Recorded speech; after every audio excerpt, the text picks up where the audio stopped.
Good evening, ladies and gentlemen. We are live on Primetime Fight Night 2. You're joined by your gracious host. It's Mr. Valentine and Pigeon Scout and Easy Hummer. Say hi, Pigeon. You still here? Good day, people. All right. Hello, everyone. Let's kick things off. Early prelims. We got a couple of guys making their debut. We got Hacks Molloway versus Blue Mist. I don't know if either of you guys have came up against them. I have very little experience fighting either of them.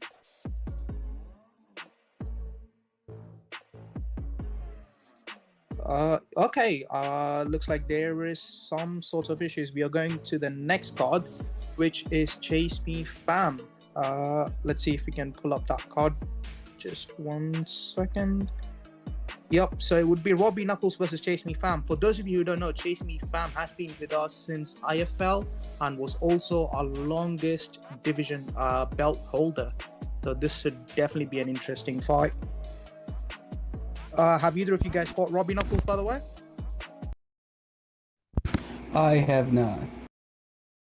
Okay, let's see. But I've been here and I've seen him on a couple cards. Nice. It looks like they're going to be fighting in middleweight as Rockhold versus Whitaker. Ooh, I am not too sure about the Rockhold pick, man. The 85 chin. Oh, it's too tricky to be using Rockhold in this division, especially against Whitaker, who's got like 96 recovery and got hands of steel. Yeah, he's only like positive about Rockhold. He's got a very good ground game, which if you know how to use your ground, then he's a solid fighter. But if you get like a right hook to the jaw, it could be lights out. Also, he has very beautiful leg kicks at kind of keeping that distance. So that's the one thing that kind of evens out. Oh, he gets wow. knocked down with the head kick, man. That's what I'm talking about. The 85 chin. All that was a head kick from Chase Me Fam. Oh, he gets straight down to ground, gets a denial on the half guard, throws the elbow, gets another denial. This might be a quick night. Okay. Gets up. Oh, nice groundwork. Oh, he returns the favor with a beautiful roundhouse back to Whitaker.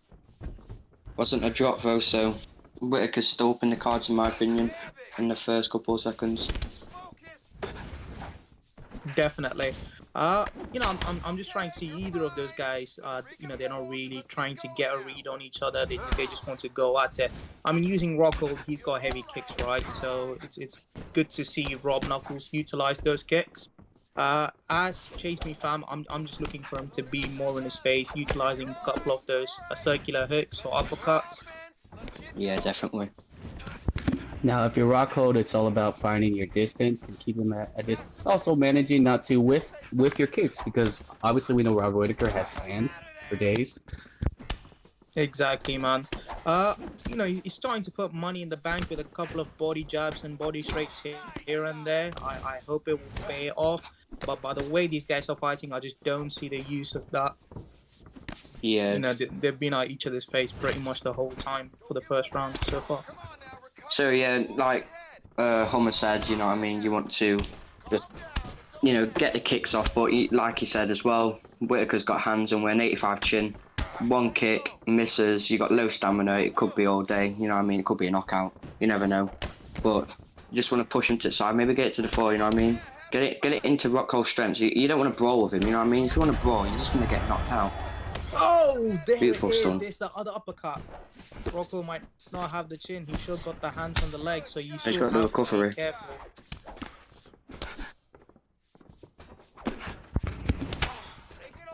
Oh, beautiful overhand.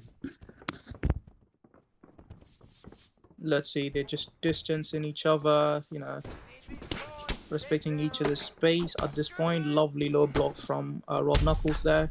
Oh, that was the bad hook, and that might be early night for him. The overhand from Whittaker is deadly, man. He has one of the strongest overhand in the division. Looks like he's not going to go for the finish there. Interesting. I feel like he could have gotten him out there with those couple of good ground and pound. Yeah, definitely. Weird camera angle though, wasn't it? Very, very weird camera angle at the start before. Yeah. I mean, what you know, changes do you think, what adjustments do you think these guys can make? They both had, you know, beautiful start. Again, Chase Me Fam knocked him down a couple times, I believe. Rob Knuckles got a couple of beautiful rocks in there with those uppercut and head kicks. I don't think I'll change much, you know what I mean? It's pretty balanced, you know what I mean? Both fighters getting a knockdown, getting a stun. But like I said, you want to utilise Rockhold in his biggest strength. You don't want to box with him. Like, you know, if you're John Jones, you want to use the kicks. You want to use the ground game. You don't want to try and brawl with him, you know what I mean? He's not the best brawler. So you want to do that with Rockhold. Take it to the floor. No, definitely. Yeah. I mean, I'm just trying to see what Chase Me Fam's going to do, because I think he had a lot more success when he was in the pocket. So hopefully he can replicate that this round. Because every time he's trying to distance himself from Rockhold, he's always putting him in risk of that head kick. It does seem like he is going for a lot of the knockout route, and that would be a great time for, as you can see, his stamina starting to go down. Just kind of wait for him to throw his overhands and his huge punches, and then use Rockhold's ground game to kind of block him, take away all that stamina from him. Yeah, I mean, you know, especially if you're fighting a Whittaker, right? You want to fight him from the outside. You really don't. Oh, as I say that, he gets hit by a beautiful head kick. Tries to throw a hook. I think at this point he just wants, you know, he just needs to basically be more composed rather than going for random hooks just like that.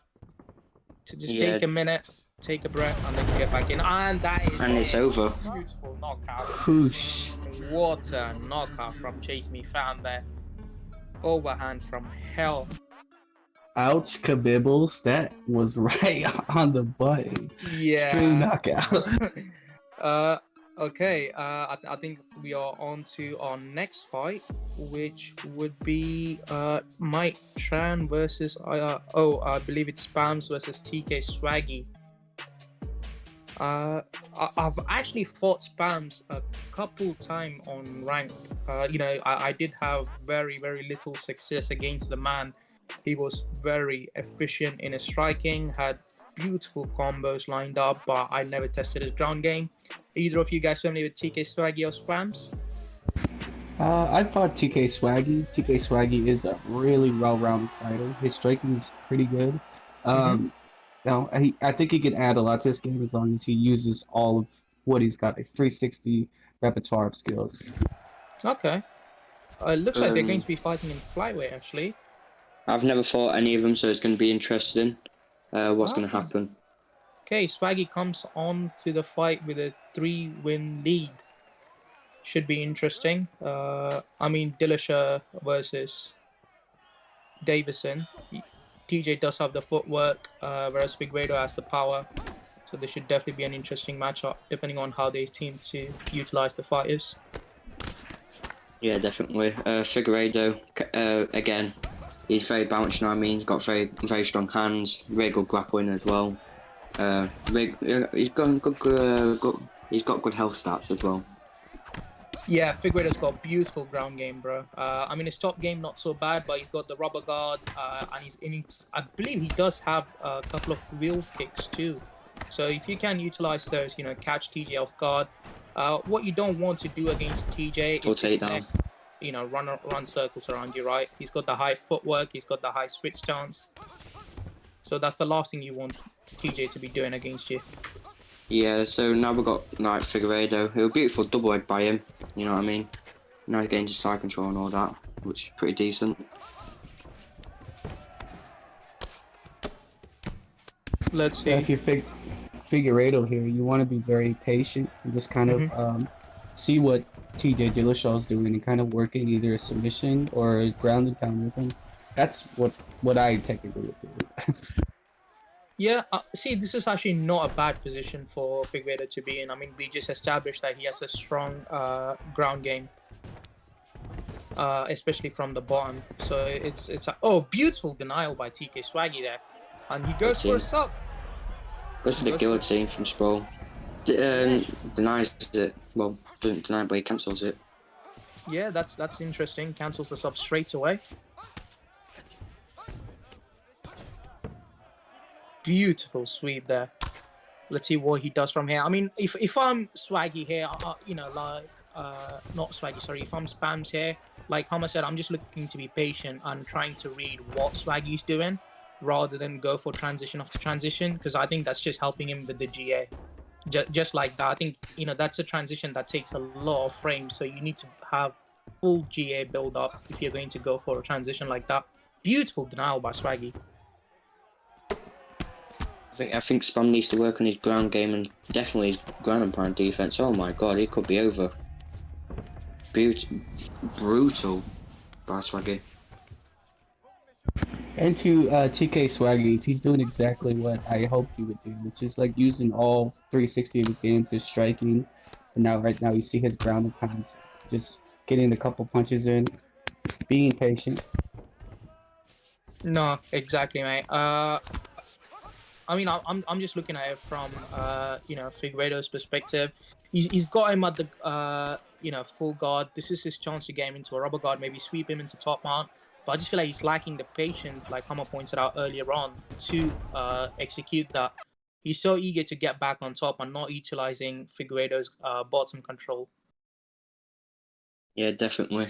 It's a beautiful round for TJ. I would give him the round even though he got taken down, but he got more minutes on top. But I feel like both fighters are getting too eager. You need to take your time. You know what I mean? Like I said, just take your time on the ground. No need to start going mental. Just calm. Be calm.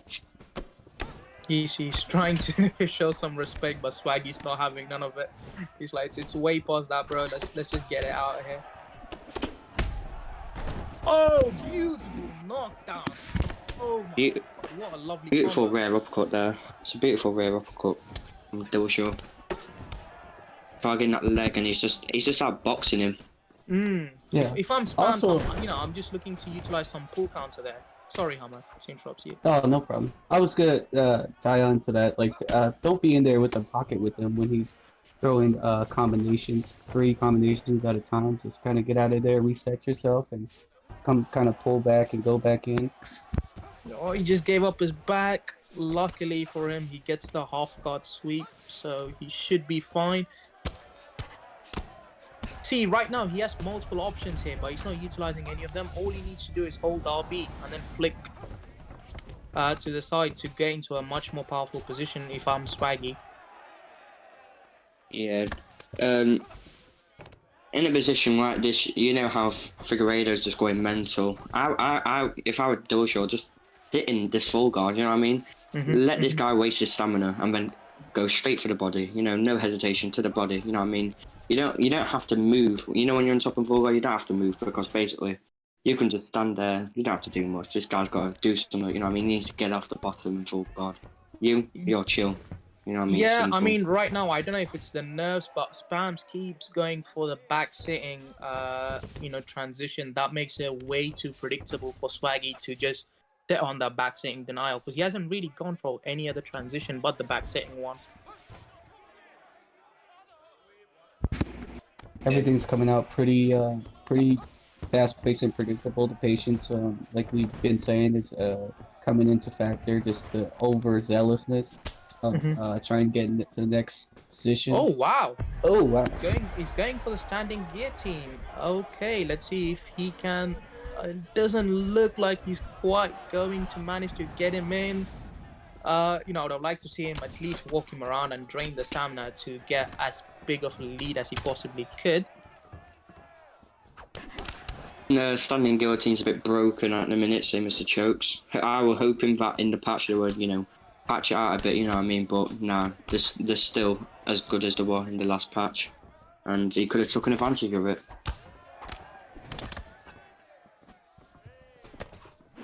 Lovely head kick from Swaggy there. See, this is Spam's time now. Clearly, ground game wasn't working out so well for him. So this is his time to utilize some of those slick combos and utilize Davidson's power. Yeah, definitely. Beautiful second round for Dillashaw. Swaggy, you know what I mean? Beautiful. He looks more dominant in the stand-up and the grappling. If I'm Figueiredo, I'm going to try and knock you out. I'm going to give it all my own. I'm going to try and hit your head. I'm going to try and knock your head off, you know what I mean? David Lewis style. If I'm Dillashaw, kick it to the floor. You know what I mean? You can you control this guy on the floor for 2 rounds. Why not do it again for the third and take the decision win? No need to rush. No need to get that queen knockout. Oh, as you say that, he just rocks him. Looks like he might actually go for the knockout here. Very risky choice, in my opinion, but people have got opinions, and that's a beautiful stuff. Rock. And Swaggy's letting him have it. He has been eating those uppercuts left, right, and center. He needs to utilize one of those pullback or a slip or a RTRB retreat, bro. Like, you gotta do something. Interesting. He takes him to the ground. He hasn't had much luck on the ground here. As I say that, he gives up a back sitting transition. Yeah. Oof. Again. Oh, he just wants to knock him out, you know what I mean? But again, we can't see our opponent's stats, so we don't know how weak his head is, his stamina. So it's going to be hard to tell if he's like, got the stamina, got everything. But looking at it, it just doesn't have anything. The thing is, right, Davidson does have the power. Oh, as I say that, he just eats another question mark kick. So all he needs to do is that one pullback to get him right back into the fight, or one, major lunge off a front kick and land that overhand. Yeah, definitely. TK Swaggy's doing a great job. Really, every punch seems to be within range. So his range, it's very good. The fact that he's staying within there, and his combinations are hitting pretty flawlessly at this moment. Definitely. And he's also a lot more patient on the ground. As I just said that, he manages to beautiful denial. Yeah, definitely. It's going to be interesting at this moment of time. I think the judges have got Swaggy Dillashaw to the unanimous decision. If they don't, I think the judges are blind, you know what I mean? But it's going to be interesting to see how he does against a bigger opponent. I feel like with Figueiredo, I don't think he's like the best opponent, in my opinion. I feel sorry for him, you know what I mean? He just needs to work on everything, go back to the drawing board. What do we need to improve on? Look at this fight. What do you need to improve on? Okay, I'm messing up on here, so I need to improve on the bottom game, you know what I mean? Interesting. He goes for the armbar. I mean, it does take 42 seconds for the sub. If he manages to be patient, he might actually be able to lock it in. His sub offense isn't so bad. This also could be just a time maneuver type thing, because he could be killing time to get the W and neglect some of those, flashy knockouts that could happen. I don't know, bro. I don't know. It's looking tight.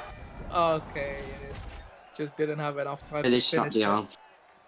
Yeah, looks like the TJ did get the win. That was a beautiful performance by Swaggy there. I think if I'm Spams, like Pigeon said, I'm just going to go back to the drawing board and see what things I can improve on.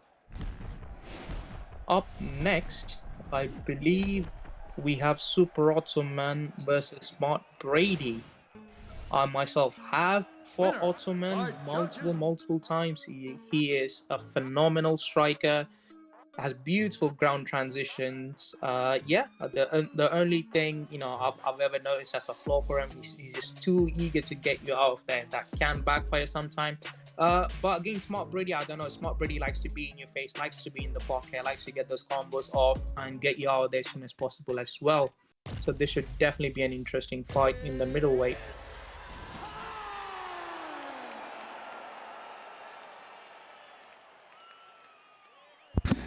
Smart Brady, I have played him before, so it's going to be very awesome to see how much he's improved since then. It's And interesting. I lost to him. They seem to be going through a couple of practice mode.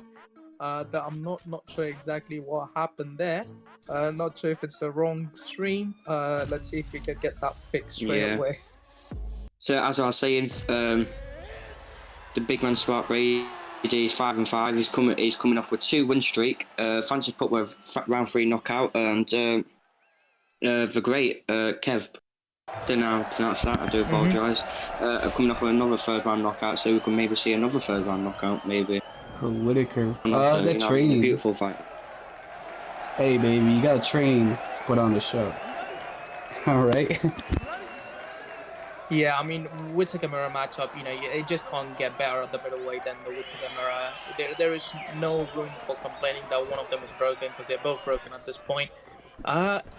Yeah, interesting choice. Smart Brady switches stance. If I'm not wrong, I believe Whitaker doesn't have this, highest of switch stance in the game. No, I do not believe. So it's the classic Orthodox versus Southpaw. Yeah, I've actually never seen Smart Brady fight in Southpaw, so this is interesting to see. One thing you got to recognise with, I do apologise. No worries. So as I was saying with Super Ottoman, he's a beautiful fighter. You can also tell he always switches his stance every time he backs away. Sometimes he'll switch his stance, sometimes he doesn't. One thing you should notice.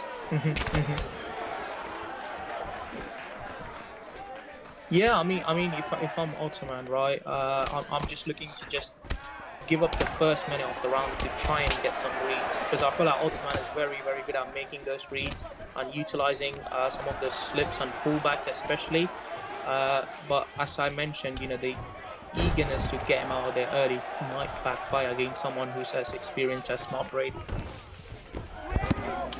Yeah, obviously Smart Brady's doing a 1-2 kind of head kick combination, so the pullback might come back and bite him.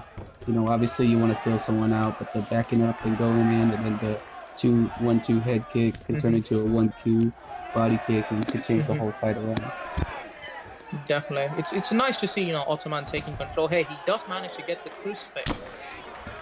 Let's see how he can do. Oh, he gives it up immediately. Pushes up, flips him back into side control. Denies the sprawl fake. Interesting. Gets back right on top mount. Let's see what he can do here. Lay some lovely ground and pound combos there right now. See, if you're Whitaker, right, you don't want to be taking these ground and pound combos to your block, man. As high as your recovery is, it's just going to bite you in the back.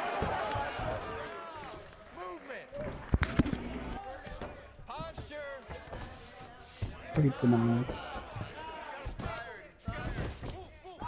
Gives up sprawl, gets right back up, and lovely denial. I feel like Smart Brady might have needed to wait there for a second for his GA to build up, because this is the position the GA build up's the fastest.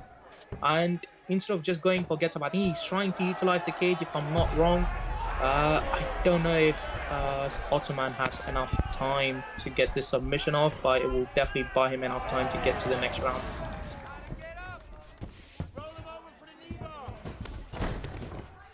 Again, Smart Brady just needs to, again, improve on the ground game. Again, he's coming off a 2-win, a 2-streak win by 3rd round knockout, so maybe he's brilliant at striking, just not there on the grappling, so again, just work on your grappling in that first round, and I would give that to Super Otto, man. Would you agree, Valentine? Yeah, mate. I mean, Ottoman dominated him on the ground. And Smart Brady just did not have any sort of patience whatsoever as he does in the stand-up. He just wanted to get off there, which made him so predictable and readable on the ground against someone like Ottoman. Yeah, definitely. So another thing. Oh, go on. Oh, if you're going on, and he's doing a lot of head kicks, so obviously the duck would be very good thing in this predicament. Definitely. Oh, beautiful up kick there. Not only would the duck be good, I also feel like if he can major lunge away to the other side, he will let Smart Brady whiff very badly, increasing his chance of vulnerability for a strike like a haymaker or even a simple jab straight at that point will just walk through. Yeah, definitely. Also, if Ottoman does take this to the ground, which I think he should do, you know what I mean? He dominates on the ground. He also nice back and forth in stand up. So again, you don't want to risk it. You want to get the win. You know what I mean? Don't try and risk it. And he's getting caught a lot here, but every time you get him to the ground, and he's got low stamina, just target that body. You know what I mean?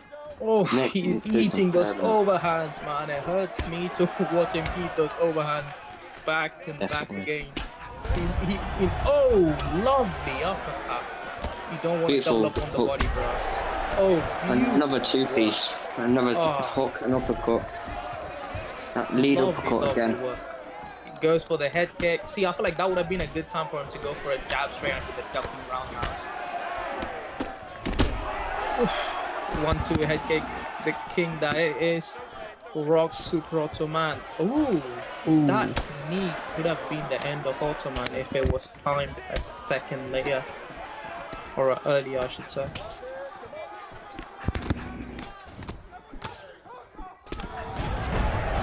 Oh! Did he get knocked out by a lead uppercut, was it? I think it was a lead hook.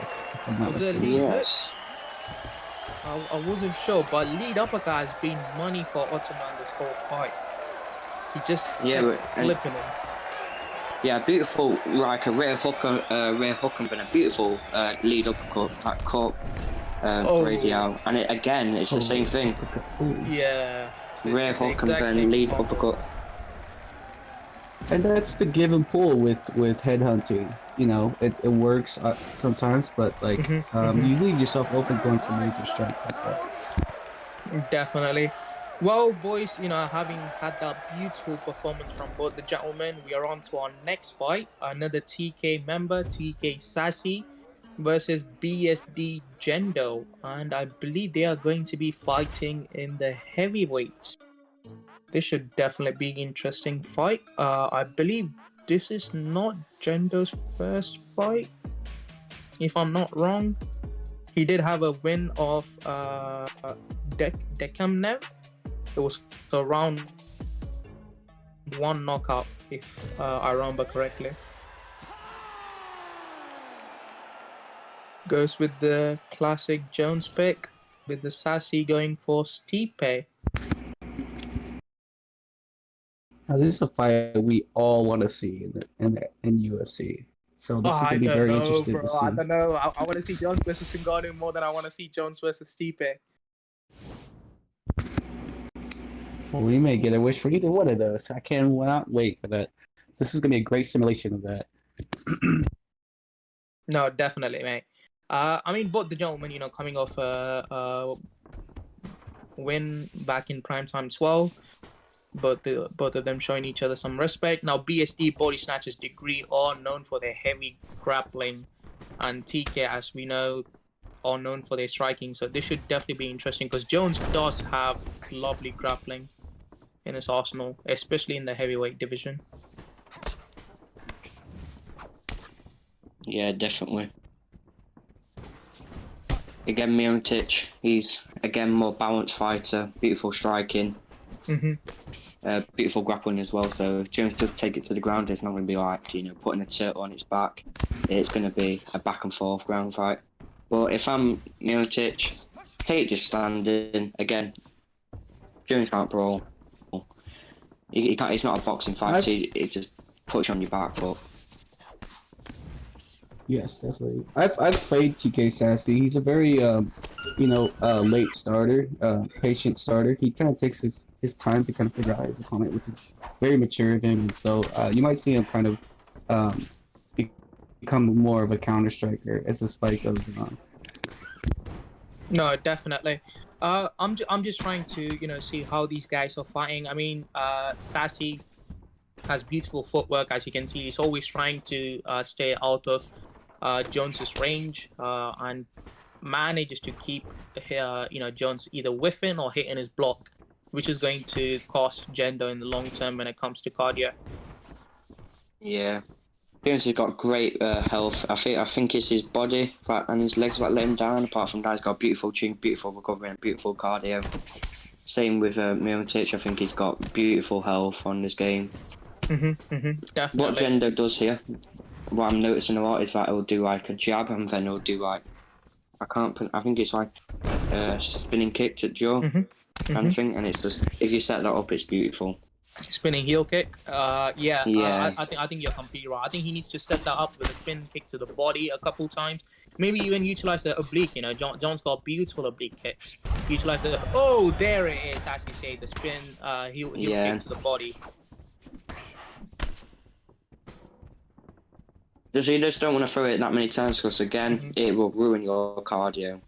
Yeah, not only will it also ruin your stamina, it also makes it very, very readable. If I'm Sassy, all I'm looking to do is two things, either duck or major lunge away. If I'm major lunge away, I'm able to come back with multiple, combos. If I duck, I can just throw that hook or a uppercut and rock Jones. Oof, there is the major lunge. Oh, and just all it takes is a simple jab straight, bro. The vulnerability is way too high for you to, not get rocked off a simple jab straight at that point. Yeah, I would agree. He's doing a good job taking him down, but we'll see if he can hold him there and utilize John Jones's great ground game. Again, if I'm Intocc, every time he keeps doing that kick, setting it up beautifully, he loses the cardio. Just tenderize the body meat, tenderize that body. Jones hasn't got the best body, low cardio, and a couple of body hooks. That means that maybe a knockout from the body strikes, or maybe, permanent damage and, again, a body rock. So that's my plan if I was. Oh, goes for a flying kick and whiffs on the question mark kick. See, that was Sassy's time to go in with that 4-piece combo because he just whiffed. He had no stamina. High vulnerability. I felt like he missed an opportunity there. Yeah, definitely. Again, I think he's getting a bit too fancy here, and again, he's just nearly been caught out. Yeah, I think he's relying too much on the heel kick. I think he needs to, use it as more of a finishing move or something to deal more damage rather than go for the body. Work his body. Have him think about his body because you've done good damage to the body with those switch kicks and body straights. So utilize that more.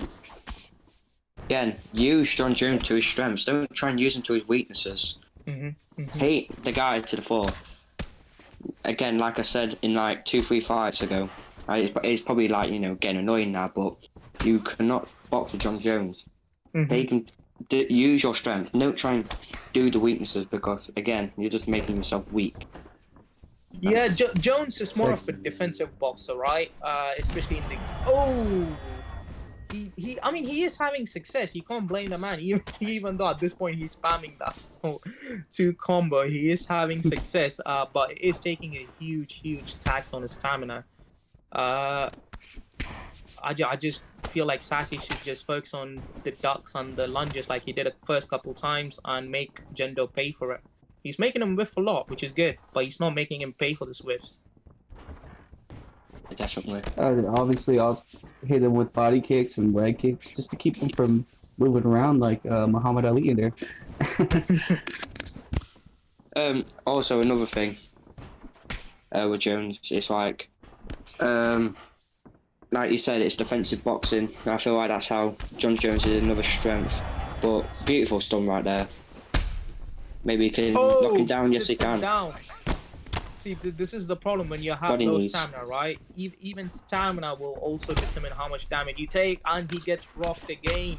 All it takes is a jab straight. Ooh, Oh, it is nice. beautiful, it's Nice over. defender. Takes one shot to knock you out, and again, it doesn't care how many stuns you get. It's about how you complete the fight. Exactly, And bro. That's all it takes. But yeah, I mean, you know, I think Jendo did do some lovely body work. I don't know if it was the nerves that made him rely on the combo a lot, but Sassy did manage to make him pay for it in the end with lovely lunges and making use of the beautiful vulnerability. basic fundamentals. Beautiful basic fundamentals. Nice 1-2 to the jaw. Nice 1-1-2. Nice double jab straight.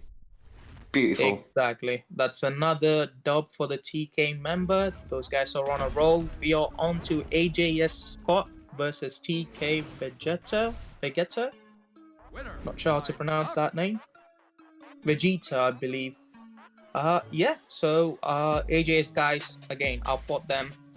Beautiful striking, heavily known for their striking, but they can grapple, which is underrated. And AJS Scott is known to be one of the scariest striker of AJS. He's coming off a 2-0 win streak against Polo the Chicken. I believe Vegeta is also coming off 1-0. Yeah. Off a win of Notes MMA. I'm assuming. Second round knockout. Interesting calf pick against Pettis. You ready? Did you guys manage to see what calf it was? Because I might have missed it. I did not. But Vegeta is a great user of the calf. I've actually played him while he used his calf. He used it pretty well. I will definitely take your word for it. You know, Scott is already coming out with the back fist and the lovely straight lead uppercut combos. Consistently switching stance, keeping Vegeta guessing. Yeah, Pettis is a beautiful fighter. So decorated, you know what I mean? Got a rubber guard on the bottom. Beautiful strikes. If you use him right, he's just dominant. Same as the calves, you know what I mean? The calves are absolutely amazing. Don't sleep on them. No, definitely. I'm really liking the way Scott is playing this, right? Every time he comes in range, he manages to throw those beautiful combos, and when he's out of range, he's making sure he keeps him there with those leg kicks. Now, what I would like to see personally from Scott is do this by the cage so that he can start cage banging him with those lovely leg kicks as he's been doing it out in the open. Ooh, lovely jumping knee there.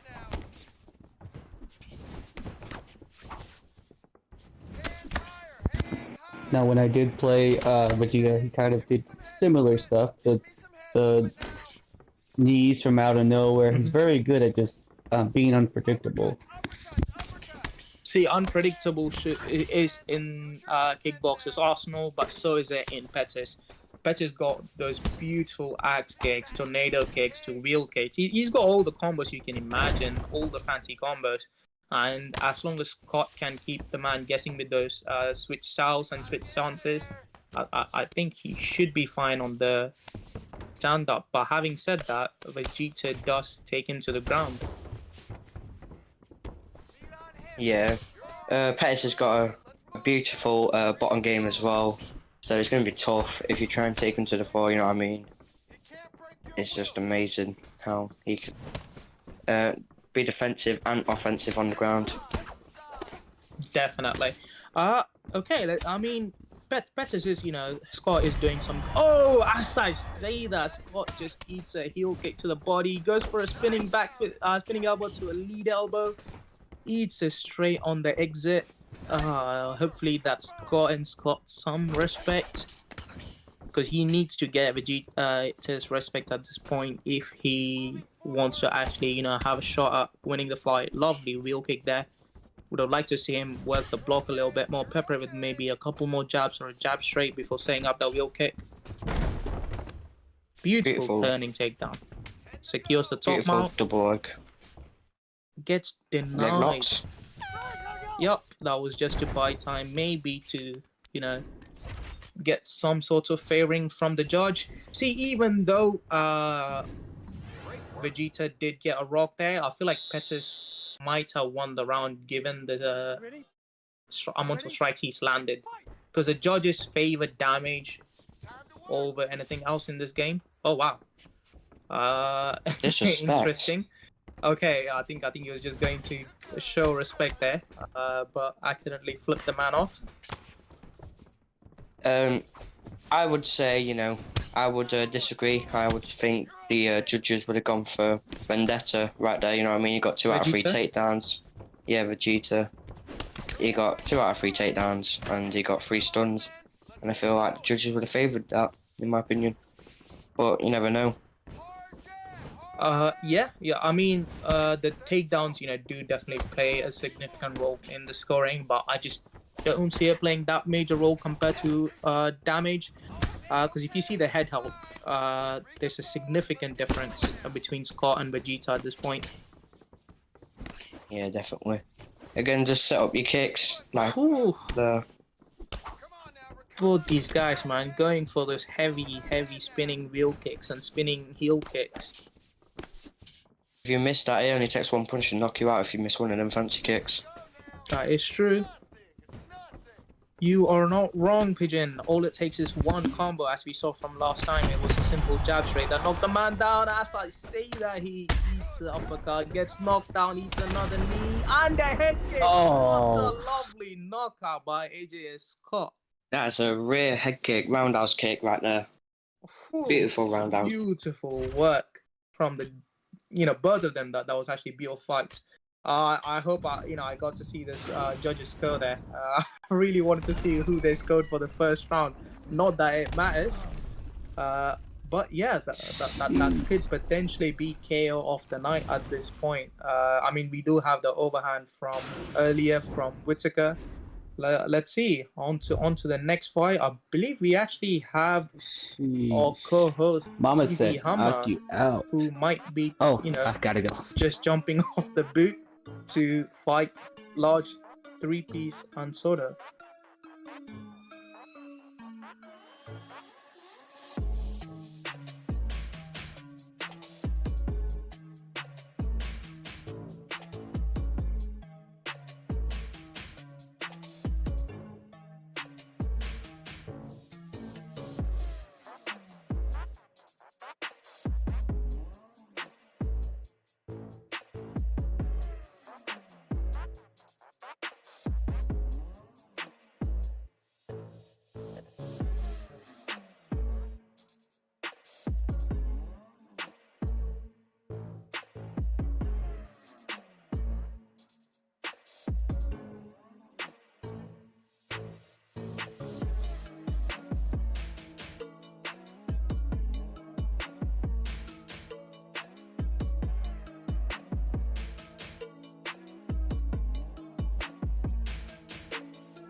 And we are back, ladies and gentlemen. The next fight is Easy Hammer, E-Hammer versus Large 3-Piece and a Soda. Now E-Hammer is coming off a beautiful win by round 2 KO against Get a Bag AC, whereas I believe Soda might be coming off a loss. I think I think he's coming off a win. Oh, okay. Well, I just have to double check that I with you think he's now. got no. But yeah, both guys are really legit either way. I mean, the Easy guys are known for their top level striking. I appreciate watching these guys fight each and every time. I'm a big fan of the striking personally. Three Piece and the Soda been doing much of the same as his name would suggest. He's been coming out here and throwing hands early. Both guys very well rounded, but looks like we may even see a little bit more of a wrestling game plan from Soda here. Looks like coming out with a DC pick, even though he's got a little bit of hands. Hey man, you can't sleep on the DC in the pocket. DC's got scary, scary hands in the pocket. That man can knock you out with a goddamn flying kick. He's a big boy to be jumping that high. Very quickly he goes for that takedown. Finds himself now though. And just to follow on from earlier, currently he is coming off a round 3 KO to Bryson Duggan, who was making his debut, I believe. So he's coming out here maybe looking to make a little bit of a statement tonight. Finds himself in sprawl now. This is not a great position if you're E-Hammer, but he's a composed fighter. He'll stay calm. I love that he waited there for the GA build-up. Sorry, Pigeon. Yeah, so as I was saying, Jerry Cannonier is a very interesting pick. He's not the fastest not the fastest fighter, but he's got power. Yeah, you know what I mean, he really does. His power translates well in any of the weight classes, gold middleweight or light heavy. But I do think he has a speed advantage here over TC. I could be wrong. I'm not somebody that delves into the stats, so obviously I think both DC guys. Beautiful pullback leader and follows it up with a straight. The straight was on the button as well. Not playing around. That's a good job right there on the takedown once again. If you're 3-piece, he's taking it back into the wheelhouse of DC, using his strengths to the full capabilities.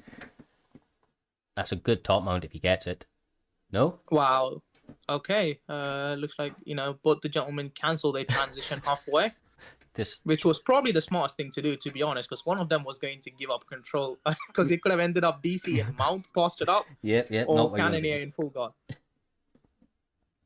Oh, he secures the crucifix. This is not a place you want to be with Cannonier.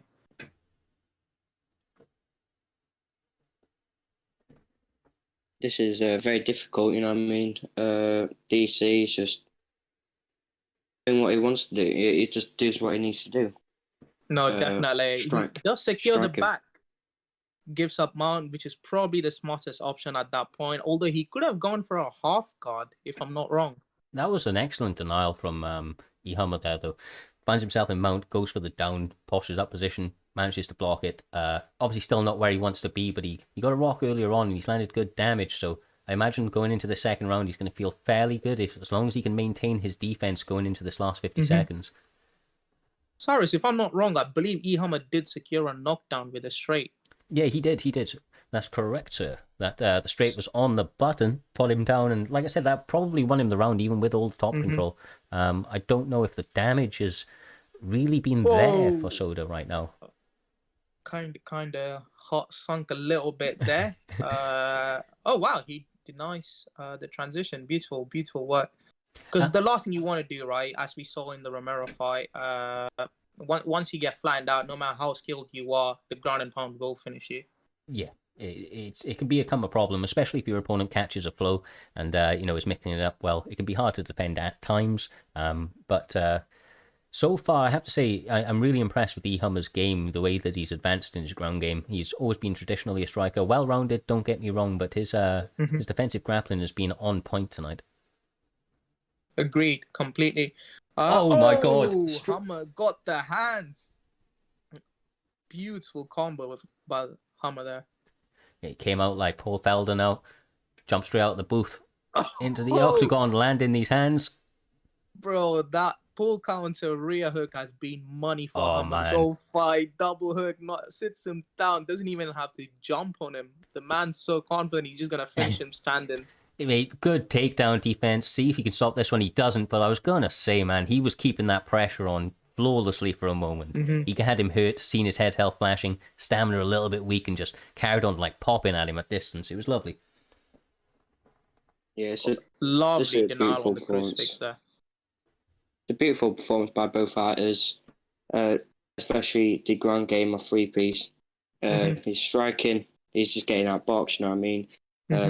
Kanye is just amazing striker. So you can't really say much. And even like when Looney said, he's is known for their striking. So you can't just say, oh yeah, they've got bad striking when they're all known for their beautiful and front striking. Well, you've got three piece in the soda right now. Obviously, like I said, previously he's shown a lot of hands, but he's not having success in that. Maybe he knew something coming into it. Obviously, respecting the easy camp and having a very, very grappling heavy routine. This evening, he's had a lot of success with it. He's not going to get the submission, of course, but so far held a lot of position, and it's really what he needs. He's not having any success on the feet so far. He needs to continue to maintain these, these positions once he hits the ground, because Hummer's been on point so far. He's defending very well, both takedown defense and positional wise. That's definitely a bit of a lazy submission there, transition there. He's got to be careful. Three pieces showing ability to block these transitions fairly well, so can't give him anything easy. Goes for the back take. Gets the backpack. Hummer does manage to drop him. I believe that actually counts as a takedown in the judges' eyes. Oh, really? If I'm not wrong. Yeah, because every time I've done that to people, it's counted as a takedown on the scorecard. I might be wrong. For Hummer? That's yeah. That's crazy. Okay, that's really good to know, though. It's if you drop them. So if Hummer had pressed, the instant Hummer dropped them. Yes. I believe it counted as a takedown. If you drag them down, then no, it doesn't count as a takedown. So obviously you still don't want to give up your back, but still good step, stand up there. Only 20 seconds left to go, but lovely little intercept and jab straight from DC. Still got to be careful if you're Hummer, even though he's had a lot of success. Throw him big to close out the round. Oh, the haymaker from hell. That could have been it. You want to bang, bro? Swanging and banging. There is no in between right now. I mean, if I'm all I'm looking to do is utilize the ground game, right? Because clearly he seems to have a slight edge on the ground over Hummer, and he's not doing so well on the stand up. So I would just want to take Hummer down as soon as possible. Definitely. But if I'm beautiful uppercut, the man eats another rear uppercut followed by a lead hook. Lovely pre-denial on the takedown. Oh, gotta be careful. His stamina was low at a big lead overhand. Nothing doing. I mean, obviously Cannoneer's chin holding up, but that was a bit dangerous. Beautiful low single right there. One of my favorite takedowns. Hopefully this time around he can manage to use the fence, and he does. Yeah, he takes his back. I imagine he's going to separate. He does. Okay, so once again, he's going to go back to work in the hands. Got to be careful, though, because Soda's starting to use shorter shots, but he hit the head kick of doom, my man. Oh, the head kick. Everyone's been utilizing that this game, bro. I mean, this card, everyone's been utilizing those beautiful head kicks. That short hook put him down. He's really pouring on the pressure. Once again, the head health is a serious issue for three piece in the Soda. Looking for a frantic takedown right there, turns it. Nothing to do, though. Hummer's all over the defense. I mean, once again, I just realized this is a 5-round fight, so hopefully these guys manage to get the job done within the next 2 minutes 40. I don't see why not, to be honest. Given the way the fight's been going so far, I would be surprised if this goes another minute, unless Soda seems to manage to keep it on the ground. Yeah. Oh, that's a lovely reversal. Beautiful reversal. I think Hummer's got the read, because every time Soda takes him down, he either his first or second strike is always a straight on his ground and pound. I think Hummer might have made a read there. Could very well have. I mean, especially if this is, I don't know for certain, but I imagine this is a little bit of a newer game plan for three piece in the Soda. So obviously still working on his ground technique, whether it be the grappling. He seems to have the transitions down for the most part, but that's a good little read from Hummer. He's got 1 minute 30 to work, finds himself in top control. I imagine once again he would have liked to have get a little bit of separation, but it's hard to do so, when you find yourself in such a dominant position on ground. Definitely.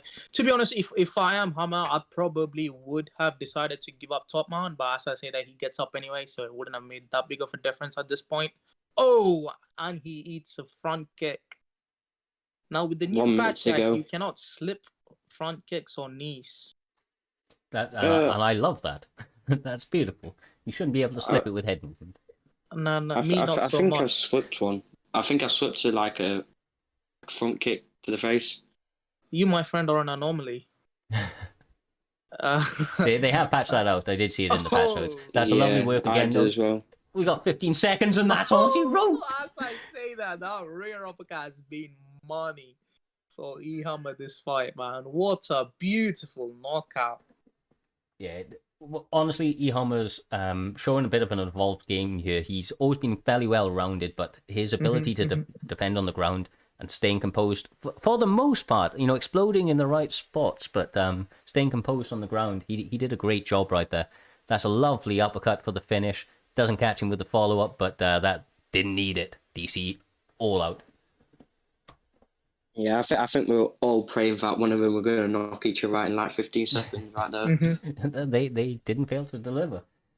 With that one, though, lads, we are moving on, and we're going to be having our very own ICB Mr. Valentine. He's going to be stepping up, jumping out the commentary booth, if you will, into the cage, up against S&B Steve. That's from the Sprawl and Brawl camp. So two, respected camps within Primetime. Interesting to see how this shakes down. Good luck to you there, brother. Wish you all the best. Outside of that, bud. no worries at all, my man. I believe E-Hammer is going to join us back in the booth. Great fight there, bro. Good. Excellent knockout. Thank you, man. Blue cheese. I think I'm addicted to blue cheese. Yes, sir. Well, this is, once again, another very interesting fight. I believe we're going to be having a Ferguson and McGregor setup in this one. Lightweight pick, of course. Always a fun fight. Have to see how it goes down. Interesting to see ICB Mr. Valentine going for the Ferguson pick. I've always known the man predominantly as a striker. He is very well rounded. Knowing that from Steve coming from that Sprawl and Brawl camp, he's going to have a very, very good grappling base. But going with the McGregor pick, so we've seen in previous outings, Steve's no slouch on the feet either. Got those hands, likes to knock people out. Yeah, I've played against. I don't know much about Steve. I've never fought the guy before, but I fought against Valentine's Ferguson. I've got to say that Ferguson's very deadly. You don't want to sleep on him. He's proving that he can, instead of using Holloway all the time, because Holloway's his main, he can prove that he can, still beat people with, like, Ferguson, all these good fighters, you know what I mean? He's not, like someone who's, uses one character. He uses different characters and proves he can still destroy people, which I very respect. Right now, yeah, I could see. Sorry, as you were saying. Proper Steel. Okay, Proper Steel as somebody that I faced before, and he got the dub. And it's gonna be awesome to see how he works against Valentine, who I've sparred against very much. And Valentine's hands are nothing to complain to Guitar at all. The fact that we could see them both go against each other, and we could see Valentine maybe utilize Ferguson's stance as well. Definitely, he lands a lovely little 1-2, rocks Steve early. This is not where you want to be if you're McGregor. We know that McGregor's early rounds are his best rounds. He tends to fade as the fight goes on. Obviously got very durable Tony Ferguson opposite him currently. Yeah, definitely.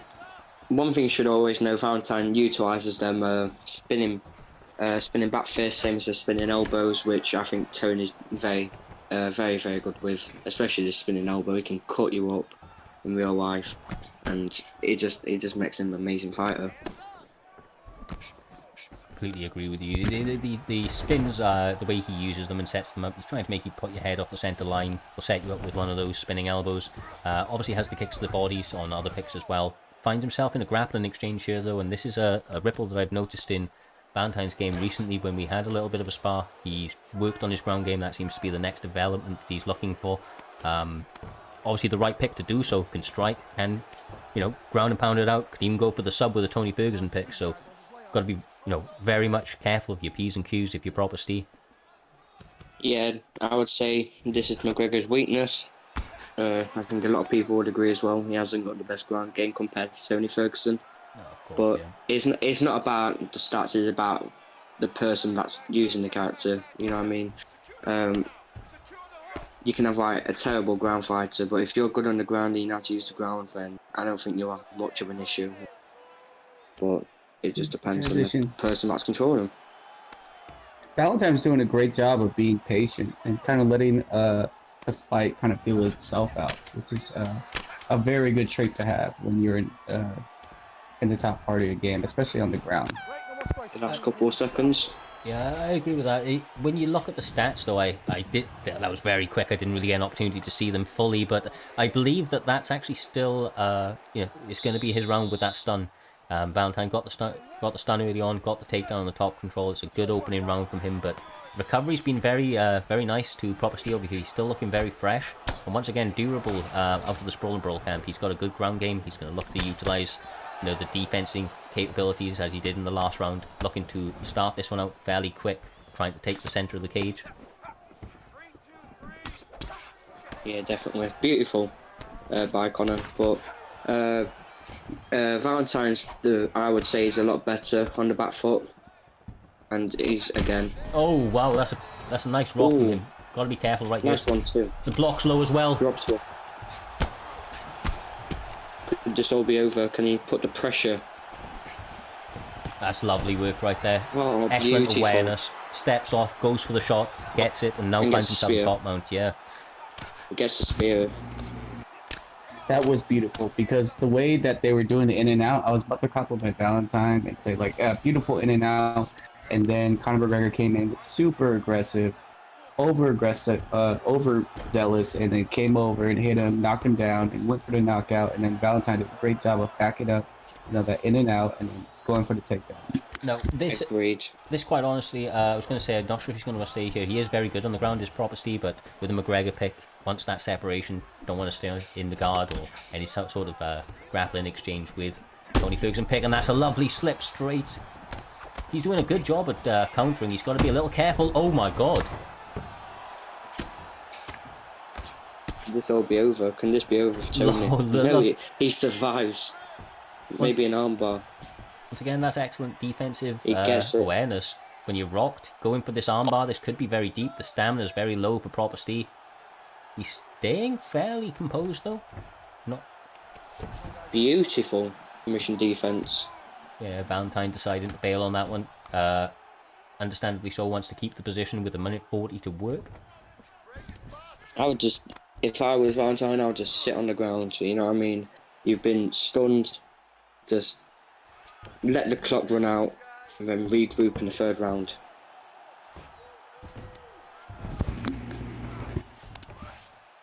The ground game seems pretty even. He does a good job of getting out of predicaments that might be cost-worthy. And Valentine just needs to be able to maintain his ground stamina a little bit more. I was going to say, he decides to separate, but he was gassed there on the ground. I mean, he obviously knows that Proper Steve isn't looking to do anything at this point on the ground. Finds himself set up, but imagine he's going to want to punch away right here. This is close. Oh, good head movement. And that just saved him right there. That head movement right at the end. Yes, rubber guard. Returning, yes, he does. Classic Tony Ferguson fight with the rocks and everything. Hey, look, he's talking here, brother, but we got a great fight going on here. Fight of the night, maybe. Depends how the third round goes. Both fighters back and forth. Beautiful by Tony. He gets out the corner a bit, Mr. Valentine. He gets out. He doesn't get out. Getting paid by a head kick and gets knocked down. I think you'd agree that's probably a round apiece at the moment. Going into the third round, this is all to play for right now, and that's a big way to start the third from Valentine. Wow. I don't want this fight to end. I want more stuns, want more knockdowns from these two beautiful fighters. I don't think we're going to see this go for too much longer. Got a 4 minutes 30 on the clock. Both guys been rocked multiple times. Beautiful stun. Oh, Jesus, he set it up again. That comes out fast as still. And this one could be it. It is. And what a performance by both fighters. Yeah, agreed. That's a bit of a comeback from Steve right there. He got hurt in the first round, had a great second round, beginning of the third, not going his way, but turning it around very, very quickly and able to catch Valentine. So that's great work. Interesting they utilised that once or twice. I believe that they had slowed that down, but it still comes out very, very quick. Yeah, very quick. If I was Mr. Valentine here, I don't know what Mr. Valentine could improve on. You know what I mean? He got very unlucky. He got outstriked, but you're not going to expect that with Tony.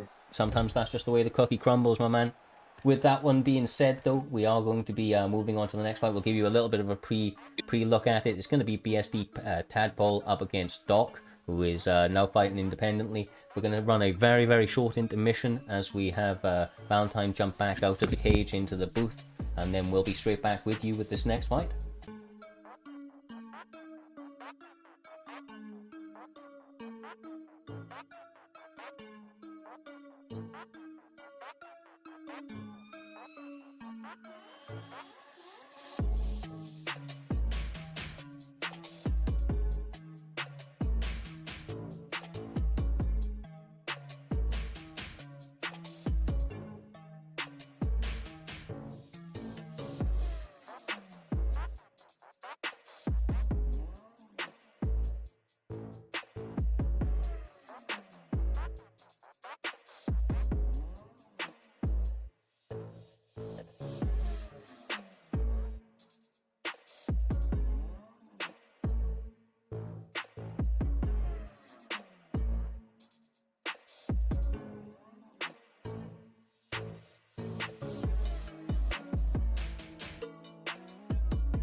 And we are back.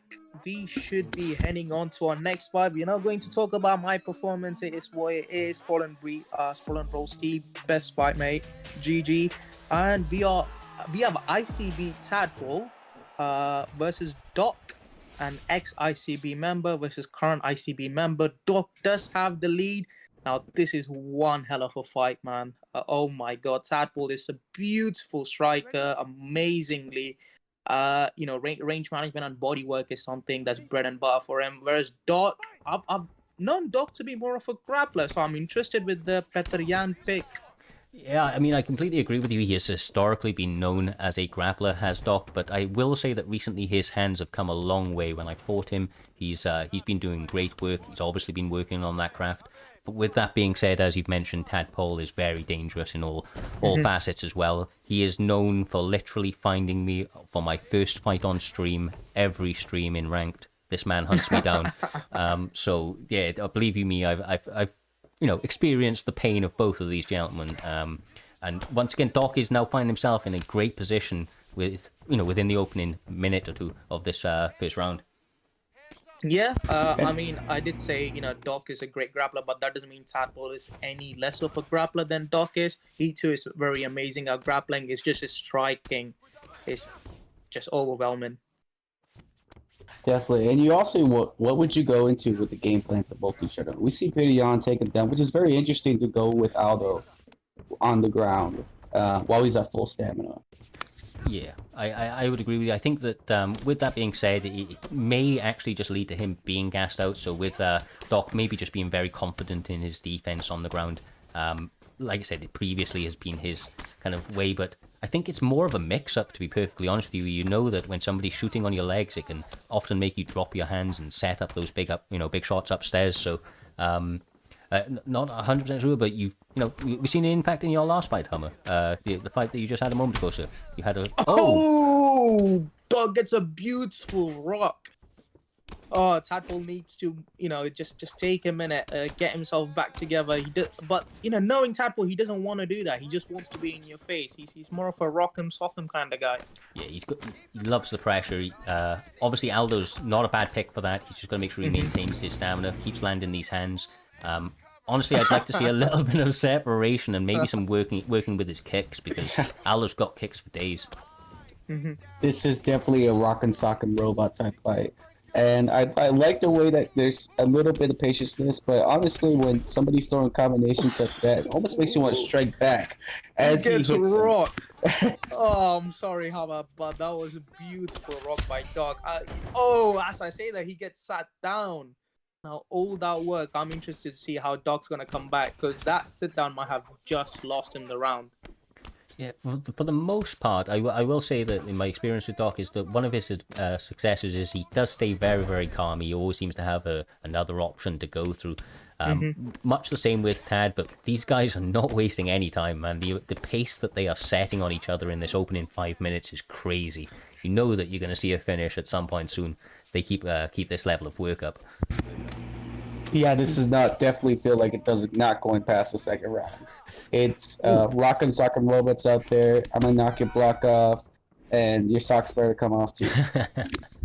Well, yeah. We get to see the stats right there, guys. Those are close stats. I think the knockdown probably takes it for Tadpole, but maybe not with the extra edge in significant strikes. The takedown. I'm not too sure. That's a very close round. I think that might just be a 10-9, because a knockdown does overcome all the significant strikes landed. And I also really like Tadpole's accuracy there. I believe he landed just over 50% of his strikes, which is amazing to see. And he goes for it again, entering out. This first one, once again, it's just a great way if you can get your opponent on their back within the opening 30 seconds or so. Instantly putting your opponent. Excellent reversal. Sorry, cut myself off, but Tadpole showing he's dangerous, like you mentioned earlier himself. Chooses to separate them. His stamina management's a little bit better too, so you might want to think about the game plan he's going in with here. Because if you can see that he is coming in with heavy damage and combos, and just managing your stamina could also offset the victory in the end. No, definitely. And, looking at Tadpole's game plan here is just to get back onto the striking, because he's clearly shown Doc that he can take a hit and then come back and throw a couple more. So I really like both the gentlemen's game plan here and the adjustments they made. Doc is doing beautiful work to the body. If I'm Tadpole, okay.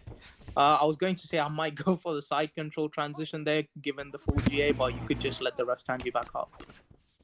Interesting backup. The whole little backup stare. Let's see what's going on with each other. Oh my god! Knockout! Oh my god!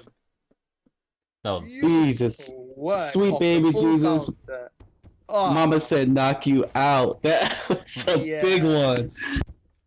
That is a big knockoff for Tadpole. It's unfortunate for Doc. But what a way to close out the show for Tadpole, man. head kicks have been the story of the night, as you mentioned earlier, with some beans on it, man. Jeez. We had that Pettis head kick KO. Now we have Tadpole. We got some good competition for KO of the night Yes, sir. fight. Up next we have Tad Caster versus none other than our Mr. 50K Crypto. So, This should be an interesting fight at welterweight. yeah, these guys are always dangerous. I believe we're going to, interestingly enough, see a Ben Askren pick from Tadcaster. Tadcaster, once again, he's the main guy from Sprawl and Brawl, set it up. Known him for a very long time. He historically has been more of a, more of a grappler than he has a striker, but never really seen him go down the Ben Askren route before. So we'll have to see. And I believe that we're seeing going to see a Gaslam pick out of Kryptonite King, which makes a lot of sense. He's got great boxing. Makes him use his hands a little bit more than his kicks, but I think both guys very well rounded. So we're interested to see how these guys shake out. Definitely. I have had multiple fights with Crypto, and that man is one unorthodox striker. He will throw the most randomest cartwheel kick out of nowhere. He will throw the most random Superman punch. As I say that, he goes for it straight away. So this should definitely be an interesting fight. We might actually see K1 Askren by the looks of it. K1 Askren, he's trying to take that title off of Doc by the looks of things.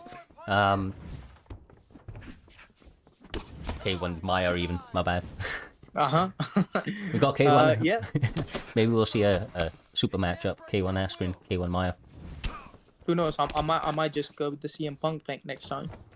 Get the title back from Crypto. Hands only. Whew. That was beautiful. The distance management in this is very interesting too, because if you're Askren, you want to get in touch, but if you're Kryptonite King, you want to keep him within your punches, and obviously they both have kind of short arms and short stature, so this is obviously a very beautiful kind of like matchup that should Sat down. Yeah, I mean, one thing that Tad did right there is he started to jab way out of range, kind of Macy Barbarish. And you've got to be careful doing stuff like that against a striker like Kryptonite. He's going to recognize that that's a clear indication that you're trying to close that range. He's going to try and set you up with a big counter, and was able to do so, but not where he wants to be with 2 minutes 30 left on the clock. Finds himself on his back now. Yeah, I mean, for what Ben Askren lacks in striking, he more than makes up for his ground game, man. He has beautiful ground stats, so I'm interested to see how Tadcaster can make the most out of it. more importantly, just keeping him to the ground, like as we see there, just keeping up your body on him. Like just you impregnate that man. You get him, you get that done. You make love to his body. What a head kick! That took a bit of a weird turn there, my man. But Kryptonite was saying he wants to get the fight over with. He's got a minute 20 to work, finds himself in full guard now. Armbar attempt from Askren. Don't think it's going to be much of doing from him. Yeah, it looks like Crypto's being very, very patient on those triggers. I think he should be fine here. I don't see him giving up much control. He's almost out. Does he go for the slam? Yes, he does. Nice slam transition. If I didn't announce it necessarily, pause or no homo, but same time, the whole story behind this match is definitely two fighters who want to go with two different types of momentum things. Calvin is no slump when he's on top either. Definitely. Again, Calvin is a wrestler, so I know the man's got good hands and beautiful chin, but he can wrestle you too.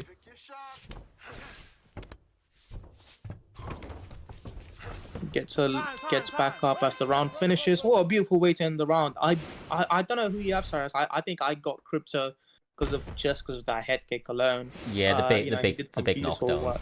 The big knockdown, I think, was all him. I don't know what to do, too much if you're Tad right now. I think he needs to try and get a little bit more busy, try and get to the ground, because hands-wise, Kryptonite's really going to start to light him up on the feet with, somebody with the power, the durability of Gaslam. See, I feel like Gaslam's a pure example of built like a Samoan. I mean, look at the man. He's short, he is stocky, and he's got a big ass Mark Hunt head. You are not knocking him out. He can just eat that overhand like a jab and keep moving forward. Chin for days, mate. Yeah, definitely that juice box body works out tremendously in a lot of things because it allows you to throw hooks and like even though he's got the short arms, he's got the short stout body to work with it. It's all beautiful. We all love gassing, but it's crazy that somebody uses Caprison. Yes, juice box versus the Greek man. Oh, there is the classic Superman punch from Crypto right there. That man loves his Superman punch. I just wish he would combo it up with a lead hook and a rear uppercut. It does so much more damage. Oh mate, this might be all she wrote. That is all she wrote, I believe. I don't see Aspirin getting out of this. Oh, And neither does Crypto. Oh, beautiful. he was throwing hands for that fight. Manages to get the finish. That's unfortunate for Tad. I mean, maybe just the pick, kind of really doing him over there. I think that he did a good job of, making it competitive, but Kryptonite's hands a little bit too much, and it's hard to throw back with the boxing of Askren, which, that's enough said on that. Definitely. I mean, huge respect to Tadcaster for going with the Aspirin pick. That man didn't have to do that. Yeah, I mean, they just wanted to have fun, right? This was nothing but fun for them, and I hope they both did have fun. Yeah, definitely. We should definitely set up a boxing coach for Ben Askren's boxing coach, or GoFundMe for his boxing coach, because he's gonna need it against Jake Paul. No, all right. No. Coming off level. that, sorry, bro. We are on to our co-main, B-Fab Slick versus B-Fab Dirty Dave, fighting at light heavyweight. I believe both the gentlemen are lobbied up.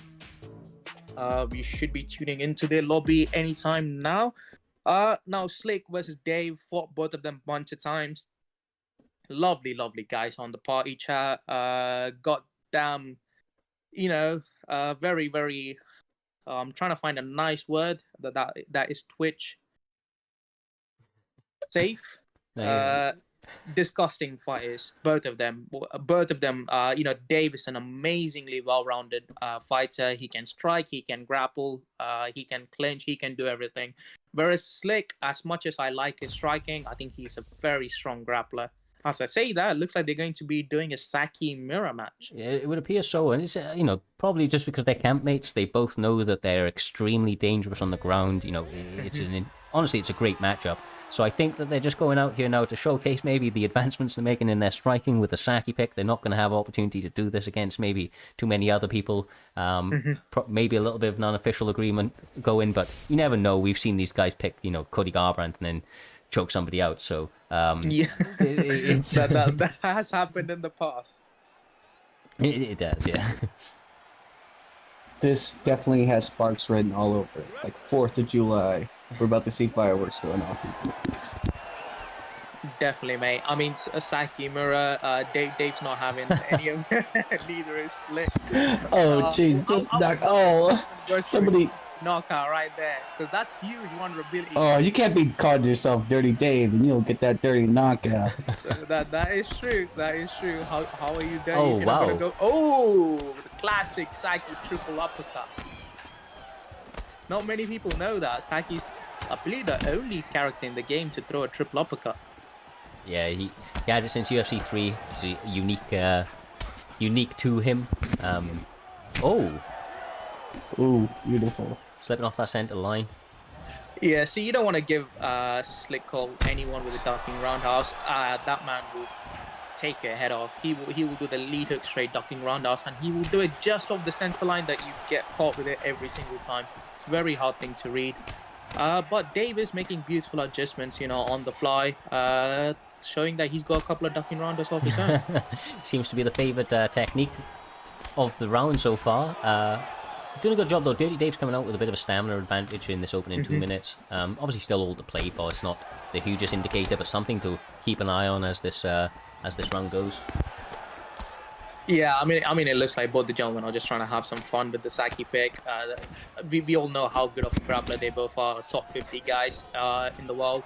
So they just want to showcase their striking, have a little bit of fun, go for a triple uppercut knockout maybe, or maybe even a ducking roundhouse knockout. let's see how it pans out.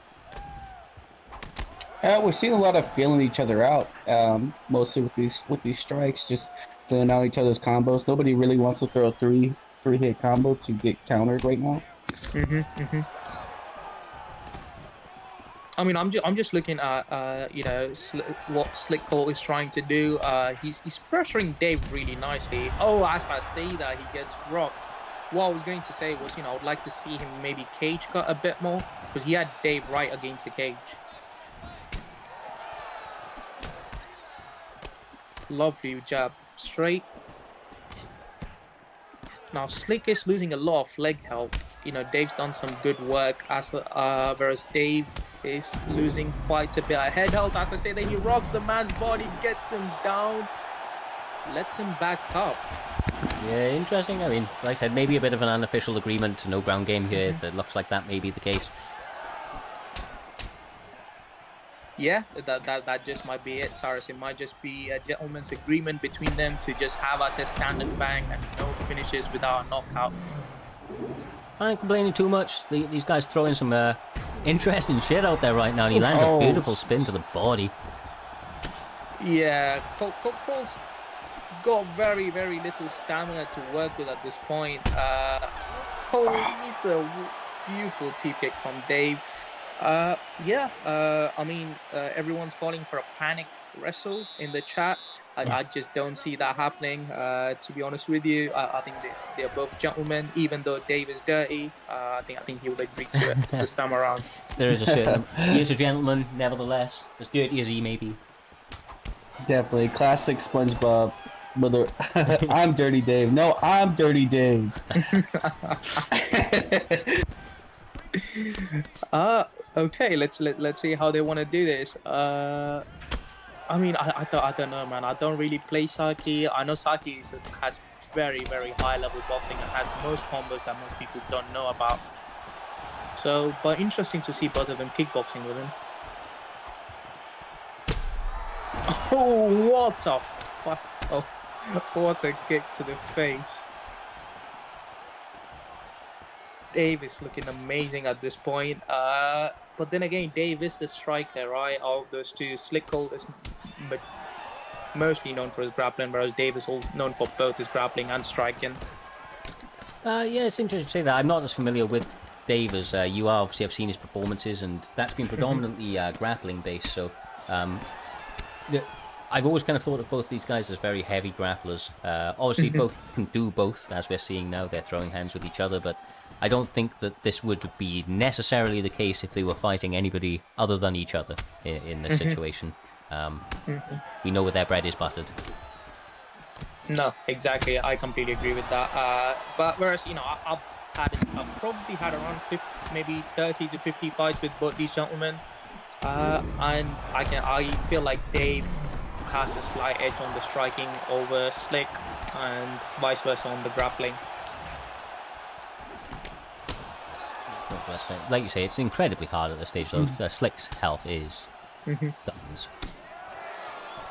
His state is bad to the point where, if you want to consider winning this fight, you got to think about kind of setting up a head kick or something just to at full stamina, just to get like some type of momentum. Bro, I don't see this man setting up a head kick. That was straight up fight. Folded him. Yeah, man got folded like. Honestly, with the head health, the body health, the leg health all flashing, stamina as low as it was, all credit, Slick Colt lasting as long as he did, but the jab is all it took at the end. Dirty Dave picking up another W. That's good work by him. Another great fight. That does take us on to our main event, I believe, though, Valentine. Yes, that does. The fight that I've been waiting for, man. I would be paying to call this fight. It is two legends. Spider versus Intocc, aka Cold Blooded. The man our camp is named after. Both these men, they have beautiful striking. And the knowledge that these both have is just uncomparable to anyone else in the UFC 4 community. I completely agree with you, man. The striking is on another level with both guys. It's not like they don't know how to grapple. They most certainly do, and they're dangerous everywhere, but they prefer to strike, and like you can see why within minutes of watching them. It's honestly a pleasure to call this fight. Knew it was going to be an amazing matchup as soon as I heard it. I believe that there's another kind of unofficial agreement, if you will, between these guys. I believe they're going to be throwing all hands. With the Garbrandt, matchup, wanted to see kind of who's the better boxer. I believe I could be wrong on some of the specifics, but I believe that's the case. So yeah, it's all to play for in this one. Two high-level fighters. They're looking to put on a showcase. 5 rounds. Bantamweight, Cody Garbrandt. Yeah, I mean, I believe the bet is whoever decides to throw a kick is a bitch. So I do not expect a single kick throughout this entire fight, and I can guarantee you this fight is at least going 4 to 5 rounds. I wouldn't be surprised if it even goes to decision. Both these gentlemen, man, I've had at least 50 to 100 fights with both of them, and they are very, very, very technical. The things they do, you actually do not notice because it's so minor. They will do minor side steps, minor sways, minor lunges. It's very, very technical to even spot with the naked eye. It's, like you say, very, very high-level fighters all around. You're going to see literally striking on UFC 4 at its highest. I don't have enough kind words to say about these two and their style, so well, interesting to see how they shake up. Obviously, as you imagined, both starting off fairly reserved. I believe we've got Garbrandt as crafty boxer. That's ICB Intocc, also known as I'm Cold-Blooded. You can see it with his patented lunging jabs. It's also his little step backs with Cody. Yeah, Garbrandt has a beautiful back step that's like very far enough to where it could set up if you're getting damaged or anything. You can reset to get back in the match, or you can reset and counter. No, definitely, and you can already see Cold-Blooded utilizing that. He's got the patented strikes, patented lunging jab, and the minor lunges, minor side step backs. Whereas you also see Spider going to his patented side steps in and out, just trying to sidestep and side evade his jabbing straight. So this should be a fun fight. Already is. You can see the levels in their striking. Both guys making excellent adjustments already, trying to work each other's body, just trying to poke at each other. Really start to try to see any openings that they can get, but you normally find with these sorts of high-level fighters, they honestly really don't leave any openings. You have to kind of create something at a certain point in order to kind of break through. With that being said, Pudgy has said that his grandma's got the plate of beans ready for whoever loses this fight. Gotta be careful. Gotta be careful. You don't want that bean pie. To be honest, Harris, I'm really not expecting like flurry combos from either of these gentlemen. I think they both know how good each other are, and they respect each other. And I feel like they're just trying to make a read. It might be a slow-paced fight. 100%, brother. Especially in these early rounds. I do imagine that they would start to open on each other a little bit more when they start to see openings. But once again, that's given that these openings present to them. So, healthy respect going into this first round.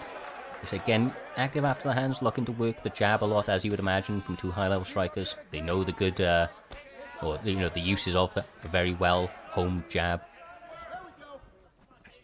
Yeah, very high level. Most of us would think that we would start going into combos. We probably back out. But these guys are reading each other and reading each other. And as Mike Perry would say, feint. And yeah, beautiful guys. That was a huge whiff from Spider there. I just wish, Cold-Blooded had stepped in to make him pay for that whiff.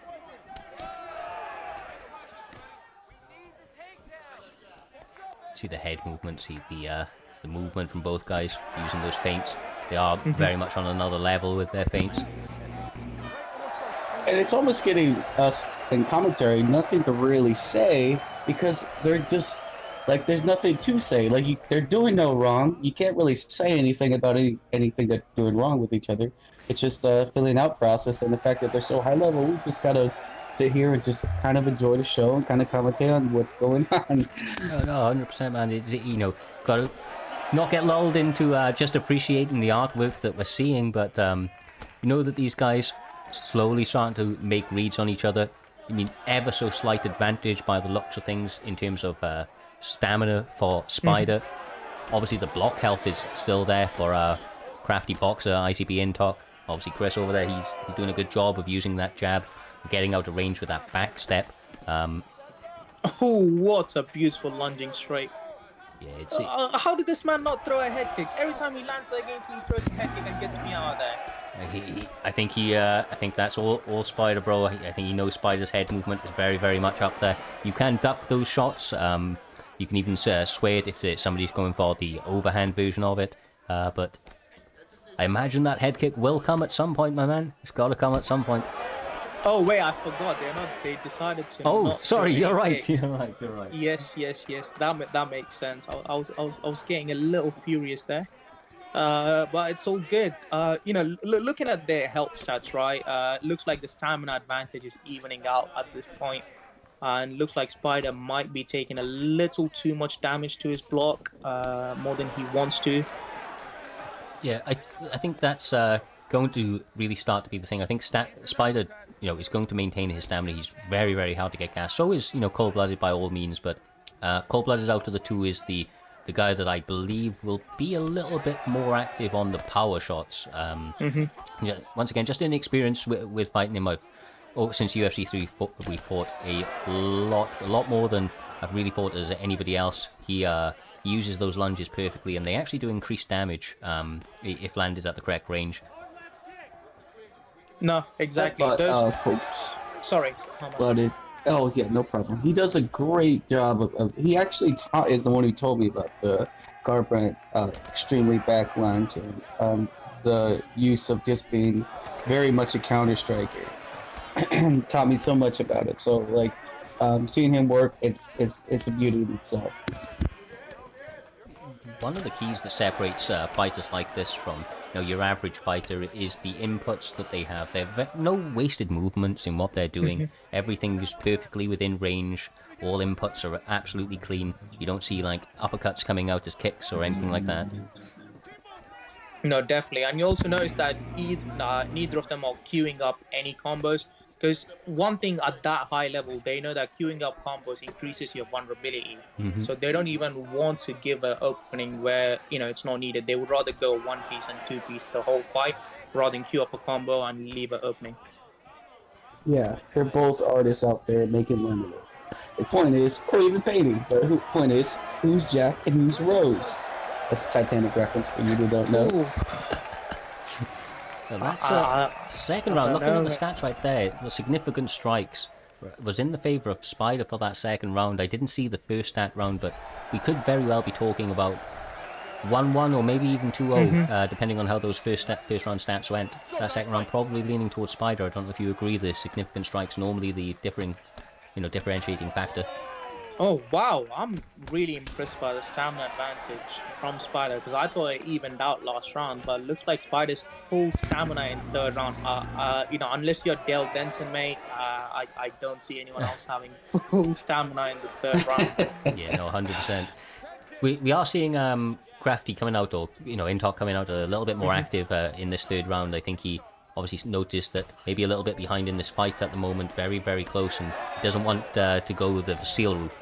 Doesn't want to wait too late to be active. So 3 rounds left. He knows this is the time to get active. Lunging grab. Oh, what a pivot! And he taunts. Yeah. The man knows how to pivot. For those of you who don't know, that's a pivot lunge. That's what he did to basically lose tracking of the first strike off Cold-Blooded's overhand. Absolute masterclass, like I said, defensively phenomenal. Included, like Cold-Blooded is no slouch man on his attack. It's hard to make him whiff a shot like that. To step off under speaks in volumes to the capabilities of Spider. You're seeing him play with range a little bit now, edging in and out, starting to use his head movement a little bit more. They're both doing a good job of kind of like switching their stances and being unpredictable with their combinations. Because usually when someone's in a certain stance, you can kind of predict what they're about to do with the combinations. But the switching of the stance and the in and out movement is just beautiful. Yeah, and you also see a lot of feints from the gentleman, right? The one thing you can't do against feint is fight through it. But given how much these guys wow. Oh, what a beautiful uppercut. Gets a rock. doesn't really take it far.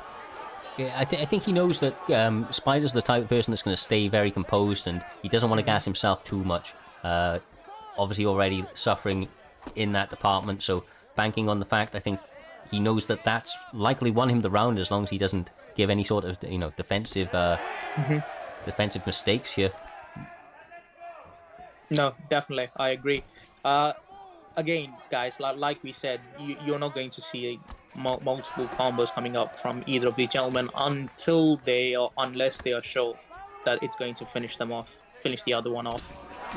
As we mentioned earlier, zero wasted anything in this fight between these guys. The only thing that they'll ever miss is because of their opponent and the movement that they have. And if you look at the strikes, right, they're not landing more than 20 to 40 strikes up best, and they're not throwing over 60 to 80 strikes. That just talks about the accuracy of each other and the footwork of each other. Another switch. Yeah, the footwork in this fight is very Dominic Cruz-esque. In and out, switch dancing. Just beautiful to watch. Spider actually got more significant strikes there as well, but the stun definitely, well, at least once again in my experience, stuns take precedence. Oh man, that was a beautiful slip off to the side into the uppercut. Lovely work. Now this is the fourth round. I don't know. Something tells me they've had enough rounds to make reads. So this round should be interesting. Yeah, so it's much like in boxing, the later rounds is where they start to come alive a little bit. First rounds are normally just reading each other, trying to make adjustments. We already saw a little bit of a step up in pace. Woo! Sorry, that was extremely close, but we've seen an increase in pace from Cold Blooded already. I think Spider maybe feels that he's winning right now, 2-1 potentially. I honestly see maybe a little bit more of the same coming out. Cold Blood is probably going to be the active of the two fighters, looking to rain one of those exchanges if he can. Oh, there's the signature, Spider's lunging hook followed by a rear haymaker into a lead hook. Absolutely beautiful, man. Gonna have to give it a look. I love the lunging hooks. Never tried that combination personally, but can see why you'd want to. It is a beautiful combination. You should definitely give that a shot. It's also worth noting that you could follow it up with a haymaker into a lead body hook by a rear head kick if you're using a kickboxer. He's now pouring on the pressure a little bit more. Now, I think it's because of the stamina, but this is beautiful pressure. This fight is just going to be oohs and ahs from me, guys. Don't expect much words. Yeah. I'm just looking at Spider's head health, and it's looking low, bro. It's looking very, very low. He does have the stamina advantage, which does mean he's going to do slightly more damage than Cold Blooded. Yeah, maybe even be a little bit faster as well. Oh, beautiful rock. Oh, this is my heart just stopped there for a second. I was going to say Spider's the type of guy, he smells blood. This is where he starts to really set up that bodywork as well, doing a good job on the inside. Cold Blood is staying very, very calm. He's got to continue to circle, try not to get himself pushed up against that cage again, because those combinations were ripping from Spider. Definitely. And like you said, once he smells blood, that's when he is his most dangerous, right? He's going to move forward. He completely turns the pace around from fighting behind the black lines to keeping you behind the black line. Right now, Cold Blood doing a good job of kind of reversing that sort of momentum. Seems to have taken center again. Spider seems to be... Oh, good work. Spider's starting to let go with the combinations now. Now, both their block are quite low. Now, when you're using Garbrandt, just a simple jab can get rid of the block at this point. As I say that, you can see it. All it takes is a jab to get rid of the entire block at this point.